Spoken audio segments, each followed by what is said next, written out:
अच्छी सूरत को संवरने की जरूरत क्या है। क्या बात है। सादगी में भी अदा कयामत की होती है। लेकिन हरिओम जी देखिए 11 साल तक आप निरंतर ये कार्यक्रम करते रहे, लेकिन तब आपका विवाह नहीं हुआ था शायद, मुझको पता है। शौकीन तो लेकिन आज हमारे भयो ही कहूँ बैठी हुई है बीच में, और सवेरे तुझसे मिली है तो फिर ओकरे बाद तू जाना ये नाते बहुत सोच समझ के कार्यक्रम के है।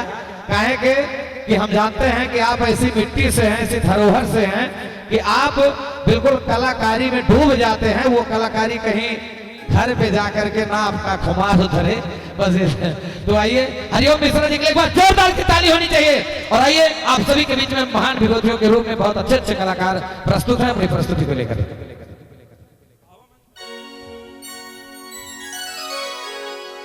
रानी जी आई हुई है, मंच पे आ जाए। रानी बहुत ही सुंदर इंस्टाग्राम के कलाकार हैं रानी जी भी। और नीरज राजा का पूरा ग्रुप आया हुआ है। नीरज राजा म्यूजिकल ग्रुप है पूरा झांकी का, उनकी भी प्रस्तुति है। और पिंकी जी हैं और अनुष्का जी हैं। इसके बाद लगातार कलाकारी देखने को आपको मिलेगा। इसकी आवाज थोड़ा सा बढ़ा दीजिए भैया। हेलो हेलो, थोड़ा सा बढ़ा दीजिए हल्का सा। अरविंद, हेलो ए अरविंद, आवाज बढ़ा दीजिए भाई। Hello hello hello. अच्छा हुआ से ठीक ठीक। Hello hello. फुल्लुर दादा सिस्टम हुआ। और आइए सबसे पहले परम बाबा के चरणों में प्रणाम करते हैं और दूसरी बार अपने हरिओम भैया को धन्यवाद करते हैं जो आज हरिओम भैया के सौजन्य से खुशबू रानी, पिंकी डांसर, मंजू मोहिनी और पिंकी डांसर की सिस्टर भी हैं साथ में, इधर मुँह करो, और एक सिस्टर और है, सभी का आगमन भैया के एक बुलावे पर इस मंच पे मंचासील हुआ है। तो भैया को बहुत बहुत धन्यवाद कहेंगे। और जितने भी दर्शक लोग, श्रोतागण, हमारे गुरुवर, बूढ़े जवान बच्चे जितने भी इस प्रांगण में हैं, सभी के चरणों में प्रणाम करते हैं। और ज़्यादा समय नहीं लेंगे क्योंकि आप लोग पहले एक बार जयकारा लगाएंगे बरम बाबा महाराज का, इसके बाद गीत की शुरुआत करेंगे। एक दो गीत आप सबके बीच में होगा, इसके बाद फिर आप अपने घर, हम अपने घर। तो बोलिए बरम बाबा महाराज की जोर से लगाइए भाई। आप लोग खाना वाना नहीं खाए हैं क्या? प्रसाद दोनों हाथ ऊपर करके, दोनों हाथ ऊपर करके हम बोल रहे हैं। दोनों हाथ, एक हाथ से अर्पण होता है और दोनों हाथ से समर्पण होता है। तो समर्पण के भाव से कि बोलिए बरम बाबा महाराज की। क्या बात है। आइए ज्यादा समय नहीं लेंगे, हमारे साथ में खुशबू रानी आई हुई है। अच्छा, आप लोग कितने लोग जानते हैं मंजू मोहिनी और खुशबू रानी और पिंकी डांसर को? हाथ ऊपर करेंगे। सभी लोग जानते हैं। क्या बात है, बहुत बहुत धन्यवाद। जौनपुर की धरती से चलकर आज सुल्तानपुर जिला की धरती पर आए हुए हैं, वो भी हरिओम भैया के सौजन्य से। तो हरिओम भैया को बहुत बहुत धन्यवाद कहेंगे। आज ये 11वां साल के इस महोत्सव में, बरम बाबा महोत्सव में हाजिरी लगाने का मौका मिला है, तो अपने आप को बहुत कहीं ना कहीं सौभाग्यशाली समझ रही हूँ। पंकज और हमारे पीजी न्यूज भैया कहाँ है? आ गए हैं।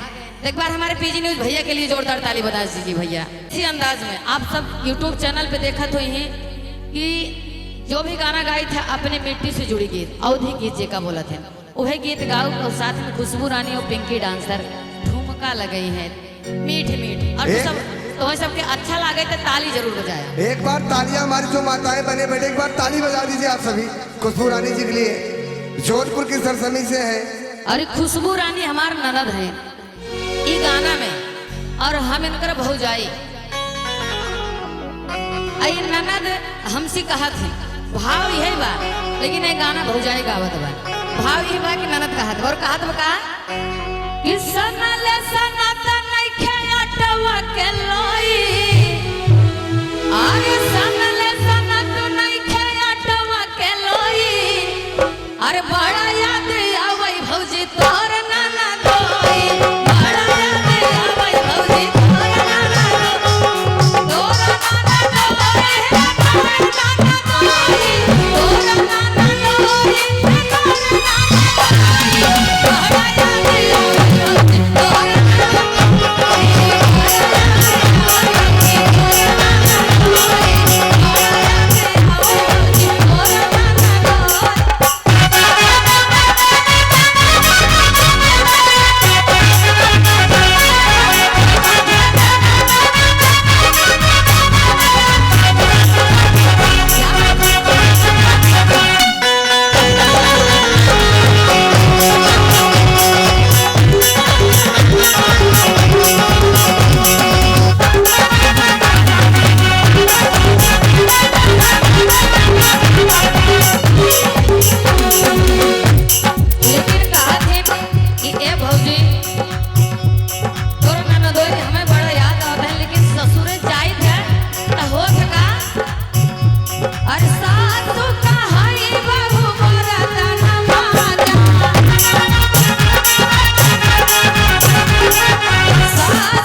भौजी हमें और का करे परत है नंदोई की याद तो बहुत आवत है लेकिन जाए बात होत है का अरे कहा थी का आदर 16 महाकाल का कहा दिया अरे जेठनी कहाई छोटी रोटी